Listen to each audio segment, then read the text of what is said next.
பிரைஸ்லார்ட் my dear friends, எல்லாரும் எப்படி இருக்கீங்க? எல்லாரும் கிறிஸ்துவுக்குள்ள நல்லா இருப்பீங்கன்னு நாங்க விசுவாசிக்கிறோம். இன்றைக்கும் கூட எங்கள் குடும்பத்தின் சார்பாகவும் எங்கள் ஊழியத்தின் சார்பாகவும் உங்க எல்லாருக்காகவும் எங்க வியூவர்ஸ் எல்லாருக்கும் இனிய சுதந்திர தின நல்வாழ்த்துக்களை தெரிவித்துக் கொள்கிறோம்.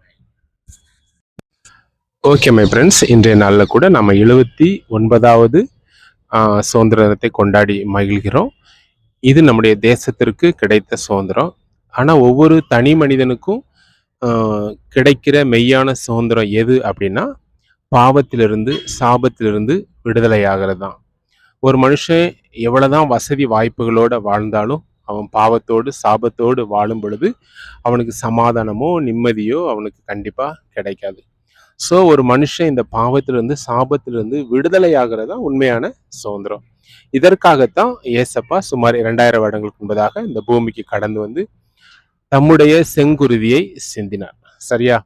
அதனால நீங்க யாரெல்லாம் ஒரு விதமான பாரத்தோடு கவலைகளோடு இனம் புரியாத போராட்டங்களோடு நீங்க வாழ்க்கையில இருக்கிறீங்களா, நீங்க செய்ய வேண்டிய ஒரே ஒரு காரியம், ஏசப்பாட்ட வாங்க, ஜெபம் பண்ணுங்க. ஏசப்பா, நான் வந்து ஒரு சுதந்திரம் இல்லாம இருக்கிறேன். எங்க வீட்டுல எப்பொழுதும் இழப்பு, தற்கொலைகள், வறுமைகள், இனம் புரியாத நோய்கள், இப்படிலாம் நான் கஷ்டப்படுறப்பா, எனக்கு இருந்து விடுதலை தாங்க.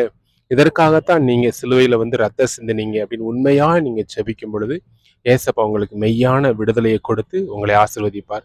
உங்களையும் ஒரு சுதந்திரமுள்ள மனுஷனாய் மனுஷியாய் மாற்றுவார். என் தேவன் தாமே இன்றைய நாளிலே இந்த வார்த்தைகளை கொண்டு உங்களோடு பேசுவாராக, உங்களை ஆசீர்வதிப்பாராக. ஆமேன். ஹல்லேலூயா. என் தேவன் ஒருவருக்கே மகிமை உண்டாகட்டும்.